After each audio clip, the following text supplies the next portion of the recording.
大家好啊，我係 Investment HK 嘅 Lemon。今日好開心咧，可以有呢個機會同大家咧簡單分享一下對依家市況嘅睇法，同埋咧就係即係短線呢排自己做咗嘅一啲單咧嘅啲睇法。希望對於大家分析大市啦，同埋做後續嘅部署咧都會有幫助。今日嘅分析咧主要會講 Bitcoin、BTC。同埋咧一啲焦點重點嘅港股同埋美股，呢三個方向嘅。我哋就先從 BTC 入手先啦。喺今日我拍呢條片嘅時間咧，大家就可以睇到係2026年5月14號嘅凌晨1點鐘香港時間。喺5月13號夜晚嘅時候咧，我係做咗一個單嘅。呢個單咧就係做緊 Bitcoin 嘅 short 單，即係睇 Bitcoin 跌嘅短線。已經平咗倉啦，已經平咗倉。大家可以見到嗰個開倉位咧，就大概係80340啦，而79300度咧就止咗賺嘅。唔係持倉咗好耐嘅啫。係5月13號嘅夜晚做嘅呢一單。先嚟講一講咧，就成個 Bitcoin 嘅睇法先啦。首先咧，大家會見到就係曾經咧，我哋用一個4小時圖去做一個少少嘅分析啦。上到82K、83K 接近嘅時候咧，就衝唔上啦。短線咧，其實呢一度咧喺接近83K、82.5K 嘅時候咧，82,500呢個位置咧，其實做咗一個短線嘅阻力嘅，喺衝上去嘅時候。大家可以睇到咧，就衝咗上去啦，衝唔到，落翻嚟，落到79000又彈上去。彈上去嘅時候咧，正就彈到82,500附近呢個位置咧，就一棍殺落嚟，所以咧呢個阻力嘅區間咧，佢暫時仍然係尊重嘅，keep 住咧，你會見到個反彈力度開始有啲減弱啦，再落，再反彈。琴晚咧就彈到上呢一度，今日大概彈到上去81300度啦，接近。去到今晚嘅時候咧，就開始發力跌落去啦，我哋咧做嗰個位咧，嗱，大家可以望一望咧。我哋嘗試用一個模擬睇翻當時嘅呢個情況，當時未跌之前嘅情況係點？即係我哋做單嘅時候嘅情況係點樣嘅？首先咧，你會見到就係咧，向下望下邊呢一度呢啲位置，到底我哋要望邊一度咧？即係如果佢要急速下跌嘅話，我哋要望邊度咧？我哋而家單純從一個技術走勢嘅角度去講，我哋一陣間會配以其他啲數據嘅分析咧，話俾你哋知就係短線點解有機會要回一回。我哋先唔講數據住，我哋先淨係講翻 price action 上咧，我哋大概睇到啲乜嘢先。你會見到就係首先講啦，上邊啲阻力頂住晒啦，上唔到。琴晚咧呢一段有一段反彈嘅，咁呢一段反彈咧，其實就有少少會令人誤會咧，就可能會跌唔落。因為咧，你會見到就係呢一度咧，佢跌到落79800咧，一個急速反彈，但係咧，其實未到過危險期嘅。點解咧？因為咧，佢跌到落79800嘅時候咧，雖然前一個最近嘅底咧喺呢一度，冇錯，佢仍然 keep 到一個上升趨勢，一個最基本嘅一個格局。就係講緊話個底咧要高過前一個底，暫時咧佢呢個位佢都 keep 到嘅，keep 到冇問題啦。你反彈上到嚟呢個位咧，其實呢一度我哋能夠畫一個少少嘅區間俾佢嘅，其實個區間咧大概喺呢度。我用紅色框框畫俾大家嘅呢個區間咧，其實係大家值得留意嘅，因為呢一個區間咧其實係有一個少少嘅失衡區域嘅呢一度，所以咧佢上到嚟呢個位咧，其實係要關注啦。首先第一件事要關注，但係關注咧都未去到能夠確立嘅。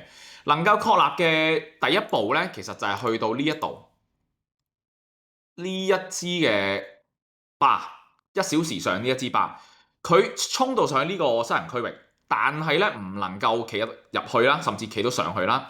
接住嚟咧已經出現一支比較大嘅一支陰燭咧，去將前面成支咧吞噬咗噶啦，即係跌穿咗前面咁多支嘅呢個低位。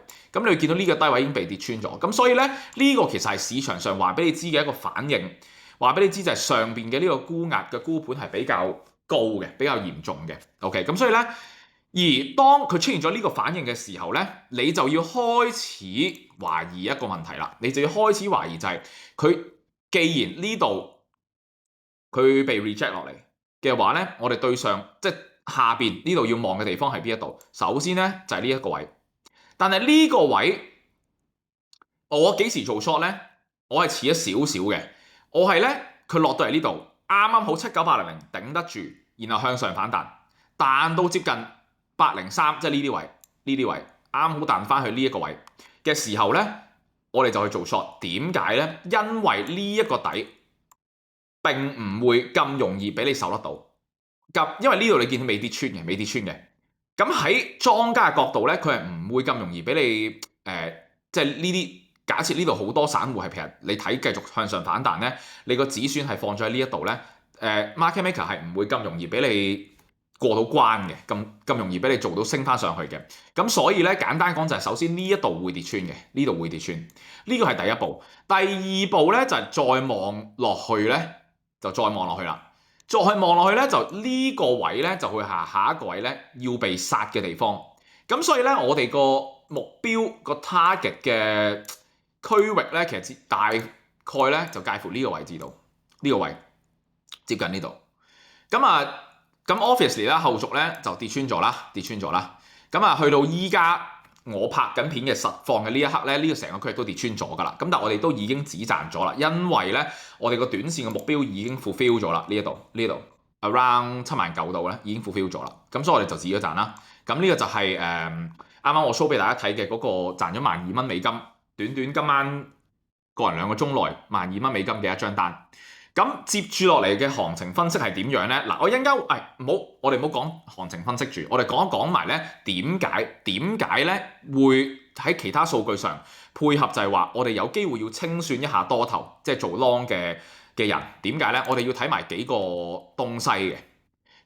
我哋會見到咧，首先呢度有3個。下邊有3格嘅，我而家開俾大家睇。第一個咧係 funding rate， 第二個係 open interest， 第三個咧係 long short account 嘅 percentage。咁呢3個數據嘅運用咧，我嚟緊咧會有另一條片，有一個webinar 去免費同大家分享一下呢3個指標，呢3個數據到底能夠點樣配合埋技術分析同埋走勢上一齊去運用咧？我嚟緊會有一個比較詳盡嘅webinar 咧，去同大家分析嘅，咁免費嘅，咁大家到時咧可以做一個更深入嘅了解。咁但係我今日咧先喺呢一度就住今日呢度實際發生嘅情況咧，同大家做一個分享先。咁咧首先大家會見到一件事嘅，其實咧就係呢一度咧，我哋由譬如呢一個位開始睇，呢個位開始睇，係啦，大概呢個位開始睇，我哋由呢個位開始睇啦。5月11號嘅中午12點開始，呢一個時間區域開始睇，咁我哋就會大概睇到一啲端倪咧，就係到底點解個向下跌嘅壓力咧會比較高啦。首先咧，我哋從呢個時間段睇，我哋睇翻下邊呢三個指標、3個數據，咁你會見到咧，首先第一件事 funding rate 呢一度 funding rate 嘅原意咧就係講太深入，即係到底解釋背後呢啲點樣運用，或者到底個定義係啲乜嘢咧？我會喺 webinar 度講嘅。咁但係好簡單講咧，就係我哋而家呢度見到咧，佢個 funding rate 係正數嚟嘅，係正數嚟嘅。而之前咧，你會見到一段頗長嘅時間喺呢段升勢入邊咧，都係一個負數。而近期咧，佢開始大部分時間都轉正啦。咁即係其中一個意思就係講緊話咧，比較多人咧係直接衝入去買升。比較願意去俾錢，因為呢個 funding rate 係講緊話多頭同空頭每8個鐘頭要大家互相俾大家嘅錢。如果佢係一個正數嘅話咧，就係多頭要俾錢空頭，即係買做 long 嘅人要俾錢做 short 嘅人。OK， 咁所以如果你係做 long 嘅人嘅話咧，你每8個鐘都係要俾緊錢出去嘅。咁你可以想像咧，呢個係一個隱藏嘅成本啦。對於喺Bitcoin 呢個合約上嘅多頭持倉嚟講 ，OK。咁你會見到呢個情緒開始有少少轉變啦，因為呢度之前係負嘅，呢度一開始變咗正啦，呢個第一件事。第二件事咧，你可以去比較一下嘅下邊呢一個 data 啦 ，open interest 咧係講緊未平倉嘅合約嘅數量有幾多。咁你會見到咧5月11號嘅中午開始咧，呢個係一個低位嚟嘅，嗰個持倉未平倉嘅合約咧個數量係一個波段嘅低位，而你會見到後續咧一路向上升嘅 ，OK， 一路慢慢向上升嘅，一路慢慢向上升。咁你可以見到，但係同時間咧個價格做緊啲乜嘢？呢一段區間入邊，其實個價格冇乜點樣變過嘅，夾住喺呢個箱入邊啦，大概係一個高位一個盤整嚟嘅 ，OK。咁你就見到咧就不斷咁樣升啦，即係越嚟越多人入場，越嚟越多人入場賭，但係咧價格唔喐嘅，個價格唔喐嘅。OK， 我哋先 bear in mind 呢件事先，我哋睇埋最後一個 long short account 嘅 percentage，long short account percentage 呢個代表咩咧？其實就非常之簡單易明啦，就係喺市場上，如果有10個 account 喺個市場上，有幾多個係做 long， 有幾多個係做 short。咁你會見到咧，就係我哋先移一移開我個樣先，我哋睇到呢個，我哋都係用翻同一個時間點去比較啫。首先咧，5月11號中午開始，你會見到個 long account percentage 咧係大概42.6%，short 咧57%。換言之咧，當時嘅情況係比較多人去做 short， 比較少人去做 long 嘅。OK， 咁你見到當慢慢啦個持倉量、未平倉合約數量開始上升，多人入咗場，而呢啲入場嘅人係咩咧？你會見到嗱，我哋同樣比較，我哋比較翻呢個高點嗱，5月11號中午嘅低點啦，呢度同埋呢一度多咗人入場，去到呢度5月13號嘅中午大概，你會見到個比例有冇變過？係冇變過。大概都係一樣嘅，你會見到呢一度係42% 嘅人做 long， 呢度都大概係42% 嘅人做 long。咁但係咧整體嘅持倉高咗，但係咧雖然個比例係差唔多嘅，係差唔多，即係話睇即係入場做多同入場做 short 嘅人數量係差唔多，但係咧你會見到個主動性，因為個 funding rate 急速向上升，尤其呢一段，尤其呢一段。咁嘅時候咧，你就會見到其實買升嘅人咧，嗰個主動性係會比較高嘅，比較高。咁所以咧，當佢哋遇到一個急速回調嘅時候咧，嗰個要走嘅嗰個壓力咧，都係會比較高嘅，都係會比較高。OK， 咁所以咧呢個就會大概睇到咧，你配合埋呢3個指標去睇。當然呢3個指標我哋嚟緊會再作更加多深入嘅分析，就話俾你知我點樣配合埋呢一個價格走勢去用嘅。咁但係咧呢一度我哋就會見到咧。係多頭嘅壓力相對上咧係會比較高嘅，會比較高。咁所以咧佢就要做一個比較近距離嘅一個清算先。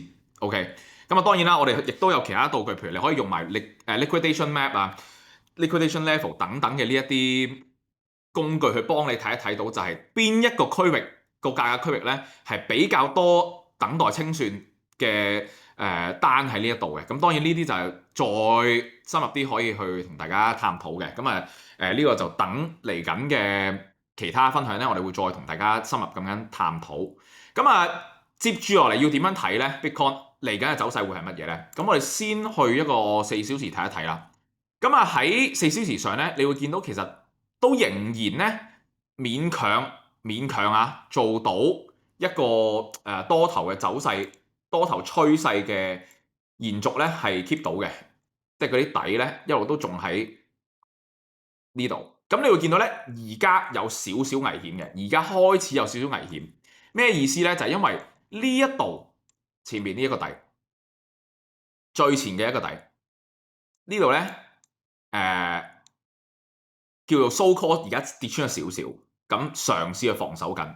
OK， 呢個第一件事。但係其實咧，你如果比較呢個底咧，就 so call 叫做頂得到。但係其實呢一度咧，今晚嘅呢個走勢係會令到短線咧唔係太可以睇好住嘅，唔係可以太睇好住。除非咩咧？就係有一個上邊嘅呢個區域咧能夠被收復。如果唔係嘅話咧，短線個沽壓咧而家暫時嚟講係比較大嘅，因為咧呢一個低點被跌穿咗，而佢一跌穿嘅時候咧，嗰個走勢係比較急促嘅，比較多不問價直接 market order 就去做 short 啦或者止蝕嘅一個情況出現。咁所以咧而家暫時上方咧呢個區域咧係一個比較大嘅沽壓阻力。如果要繼續睇向上升嘅話啦，咁呢，我哋必須要做到就係呢個區域完全被收復翻，上得翻呢個區域，再 retest 翻落嚟，真係跌唔穿呢個區域啦，咁先有機會再向上睇，衝到82,500甚至83,000，否則嘅話呢，短線嚟講呢，仍然係比較空頭主導嘅一個市況嚟嘅，暫時嚟講 ，OK， 咁啊，所以大家我諗，如果你係有揸貨嘅，如果你 Bitcoin 有揸現貨嘅話呢，我諗就可以做一個小止賺先啦。如果你係想做短線操作嘅，咁我就會諗呢，就係可能等佢反彈翻上嚟呢啲位置，睇一睇有冇出現 rejection。如果有 rejection 嘅話呢，繼續向下跌呢，我哋就可以繼續順勢做一個空。咁呢一度呢個頂部嘅結構就形成咗啦，咁就有機會呢，呢個就係波段頂，82,800就係波段頂。咁就會繼續向下跌，繼續向下跌。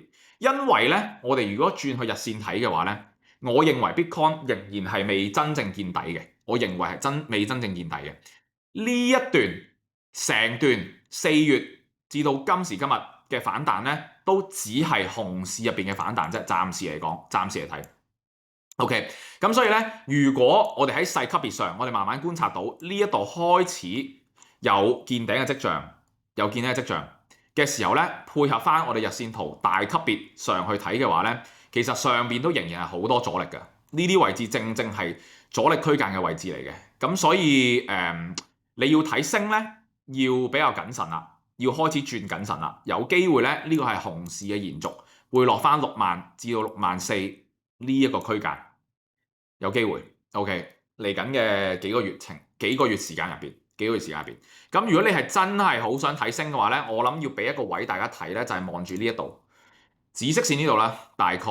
咁點解要望呢個位咧？因為呢個位咧正正係之前細級別上嘅一個突破點嚟嘅，因為呢度有第一次阻力啦，第二次、第三次，1、2、3嘗試衝呢個位，而最尾呢度成功突破咗。成功突破之後咧，呢度有測試咧，仍然尊重呢個區域 ，OK， 仍然尊重呢個突破區域嘅，暫時。咁所以你會見到依家今晚 exactly 我而家同大家講嘅呢 moment 咧，佢正正就係再次向下測試呢個區域。咁所以點解我今晚呢個位咧都先會食咗個 short 先㗎啦？因為有機會呢個位咧佢係可以再向上反彈嘅，呢個位短線上。因為呢個位正正就係之前嘅突破點，咁之前嘅突破點咧係會比較吸引更加多人入去防守呢個位去托住佢，去更加多買盤頂住。咁所以咧，短線嚟講個 short 我今晚喺呢個位食咗。咁如果你係多頭，即係你係想睇繼續升嘅話，呢個位你必須要守到，必須要守到。如果呢個位守唔到，要向下嘅話，向下突破落翻嚟咧，咁呢個區域就已經失效咗。然後咧再向上測試呢個位咧嘅時候，就係最佳嘅做空入場點。呢個時候我哋就可以做 short 佢，然後 aim 繼續跌。呢個就係個最簡單日線上嘅一個操作計劃，大家可以睇住嚟做。咁當然啦，實際會點呢？我哋冇水晶球，唔能夠預測。咁我哋只能夠見步行步，等市場嘅反應，話俾我哋知道呢，到底應該點樣做？咁呢個就係 Bitcoin 上暫時呢我嘅睇法啦。好，咁啊講完 Bitcoin 咧就move on 啦，我哋去睇一睇美股。咁啊先同大家講講納指啦。咁啊納指上咧，其實佢嗰個升勢咧仍然係非常之健康嘅，仍然都繼續 keep 到成個上升趨勢咧係未被打破嘅。咁喺趨勢未被打破之前咧，我哋就要繼續尊重趨勢，趨勢就係會繼續。咁所以我哋就唔特別咧要去估個頂喺邊一度，因為係估唔到嘅。亦都大家唔係預言家，咁所以咧冇可能會估到個頂喺邊一度噶啦。咁所以我建議大家咧就千祈唔好去覺得我因為即係美股好勁，佢就一定要遲早要跌翻落嚟，係遲早嘅。不過大家永遠都唔會知道嗰日喺邊。咁所以咧就盡量唔好嘗試去做 short 啦。喺未見到真正見頂嘅 signal 之前，咁暫時係未有嘅。喺價格行為上係未有嘅。咁當然啦，有其他 signal 話俾我哋知咧。係你需要謹慎，謹慎嘅意思唔係話即刻見頂要大跌，唔係話股災要嚟，但係咧呢個位咧的而且確買貨嚟講要比較小心啦，因為係比較高嘅。咁但係咧我諗要大家唔可以淨係睇大盤嘅，因為咧而家個市場上咧比較咧係一個專炒 sector，即係一個 sector rotation 嘅一個市況，啲資金咧不停由唔同嘅 sector 炒完一個 sector 又流去第二個 sector 咁樣，咁所以咧就我會比較睇就係唔同板塊上炒成點樣啦。咁當然個市況唔可以太差，唔可以急跌，但係我哋要 focus 睇一啲重點嘅板塊。咁當然重點第一個板塊要同大家分享咧，就係呢個儲存呢個 SNDK 同埋 MU 嘅走勢。咁咧嗱我可以喺度同大家講一講咧，就係我哋用呢個圖啦，我哋呢條線咧就係嗰個20天線、20天平均線。咁大家可以望到咧，就係 SNDK 咧。等陣先啊，我校翻個文字顏色俾大家知道，我同大家係講緊 SNDK 先。好，咁啊呢個 SNDK 嘅走勢，SNDK 嘅日線圖上咧，你會見到佢係非常之拋物線式咁樣向上升噶啦，即係個上升嘅角度咧已經係非常之陡峭，接近係直線向上升，火箭式向上升。咁呢個時候咧，如果我無論你幾睇好SNDK 嘅前景都好咧。我諗喺呢個位追咧，甚至其實我早幾日或者早排咧喺會員嘅 channel 入邊都同大家分享過咧，就係無論你幾睇好都好咧，即係你無論你買嘅嘢係幾好都好，你要睇下佢嘅價錢。OK， 即係例如你覺得 iPhone 係好實用嘅，你想買一部新嘅電話，咁但係你都要睇一睇佢咩價位噶嘛，你唔能夠話喂平時買開1萬蚊。我今日100萬買一部 iPhone 俾你，你都照買，即係呢個係唔合理嘅。OK， 咁所以你無論佢幾好都好咧，個價係個重點，你都唔能夠忽略嘅。咁而我就話俾大家聽咧，就係短線上咧衝到1500、1600、1400至1600呢個區間咧，已經係非常之高噶啦，非常之高。咁短線咧，嗱，我事先聲明先，唔係話佢一定要即刻大跌，唔係話佢必須要大跌，唔係話佢1個月後要跌翻落500蚊。唔係，大家千祈唔好有呢個幻覺，或者千祈唔好有呢個 misunderstanding。我只係話咧，短線嚟講，佢有機會咧要做一個盤整，或者係一個回調。但係呢一刻咧，暫時你好難講嘅，因為咧，我而家睇到嘅嘢就係佢呢一刻嘅股價同個20天平均線咧個距離比較遠，比較遠。咁而咧一啲比較強勢嘅股份咧，即係當然啦，佢可以短線拋離呢個20天線升得比較遠嘅，但係喺呢個熱情過後咧，都需要冷卻一下嘅。咁所以咧，有機會佢會出現嘅情況就係咧，因為你會見到就係佢要貼近翻嗰個同20天線之間嗰個距離，個均值唔可以太遠啦。咁佢嘅做法當然佢可以係直接落翻嚟呢度揾嗰條20天線都得，但係咧有一啲比較強勢嘅個股咧，佢哋嘅情況會係咧以盤代整，以呢個盤整代替呢個下跌，咁咧佢可以係咁樣嘅，一路喺度磨。咁因為20天平均線咧，其實好簡單，就係講緊話將20日嘅股價加埋去除20攞一個平均價啫。咁當你喺呢度一路繼續磨嘅時候，唔升又唔跌，咁你過多一陣嘅時候，咁呢條線係咪會慢慢拉上嚟啊？慢慢拉上嚟，然後趨近平穩。如果佢呢度一路 keep 住喺呢度磨嘅話，咁喺呢個時候咧，呢一度就會比較接近啦，就會比較接近，咁就會比較符合翻咧一個短線嘅一個 equilibrium 嘅一個平衡嘅一個狀態。咁你之後咧先去再睇有咩 price action 話俾你知，到底呢度係要盤整，然後再做一次突破啊，定係話跌穿真正開始一個深度啲嘅回調，都有機會係咁樣嘅。咁但係無論佢係講緊話高位盤整都好，定係直接暴力回調都好咧，無論呢兩個劇本邊一個發生都好，你都唔係太應該喺呢個位咧先去追 SNDK 或者 MU 一樣情況。點解啊？好簡單，如果急跌咁好簡單啦，廢話，跌30%，你呢個位買直接捱30% 價，就算以後升翻上2000蚊，你點解唔等個靚啲嘅價咧？呢個第一個劇本。第二個劇本，如果佢唔係急跌嘅，佢喺高位做一個盤整 ，OK， 盤整2個月好冇？2個月，你呢2個月嘅時間冇喐過，你2個月後，你今日擺100萬落去，2個月後都係100萬。但係呢2個月入邊，由於可能有其他 sector 嘅 rotation 咧，其他 sector 可能會更加大嘅 momentum 嘅時候，你可能個績效會更加好。咁你既然知道係咁，點解要擲住啲資金放喺度2個月呢？咁所以好簡單講呢，就係呢一刻呢嘅 SNDK 或者 MU 呢並唔適合呢依家現價先去追嘅。如果你下邊有貨，無論幾多蚊買上嚟，你應該都賺緊錢，咁恭喜你啦。咁我覺得你應該要做一啲止賺。如果冇貨嘅話呢，我會覺得唔應該心急嘅呢個位。OK，咁呢個就係對於SNDK 或者 MU 嘅睇法。咁啱啱講過啦 sector rotation，咁到底 rotate 去邊一度呢？咁暫時我睇咧，其實有一啲板塊咧，其實係比較值博嘅，例如咧一啲能源或者係啲資源嘅板塊咧，我覺得係比較值博嘅。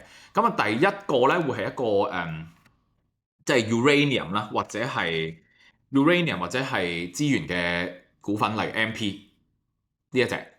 咁詳細我唔講太多，即係我唔講呢啲股份嘅操作計劃啦，因為今日時間有限。咁即係詳細留翻遲啲再同大家分析啦。咁MP 會係第一隻，即係可以值得關注，而佢亦都係一個相對比較合理嘅 pivot 入邊咧。如果真係輸咧，都唔使輸太多，但係向上嘅 upside 咧會比較高。咁所以個 risk reward 嚟講，對於我嚟講咧，會係比較符合風險回報比。咁另一隻咧，亦都可以參考下呢隻 UAMY 啦。之前有嘗試突破，但係少少假突破落翻嚟，而家咧其實都拉上呢一條上升軌嘅附近啦，都接近 pivot 嘅位置，我覺得非常之值得考慮嘅。嗰個 risk 唔係會太多，真係跌穿嘅咁咪止蝕咯，咪走咯，冇問題啊 OK。但係你向上 Upside 望，哇佢試咗升到20蚊，而家10蚊啫，成1倍 OK。大家自己思考下個 risk reward 值唔值啦？我覺得就絕對值博過你而家衝入去 SNDK 博嘅。另外咧都有一啲即係大家炒 AI，咁炒 AI 其中一件事咧，要電要能源。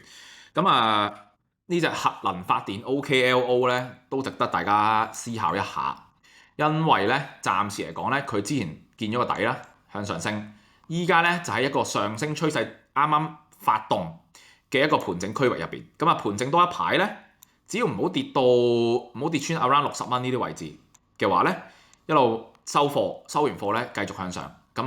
第一個目標睇翻110蚊先。OK 話唔講下都講埋少少操作嘅睇法俾大家知啦。大家即係呢個 risk reward 我覺得都唔錯啊。如果譬如假設呢個位入，我哋個 stop loss 放呢度，目標呢度1比3.3。OK 1比3.3。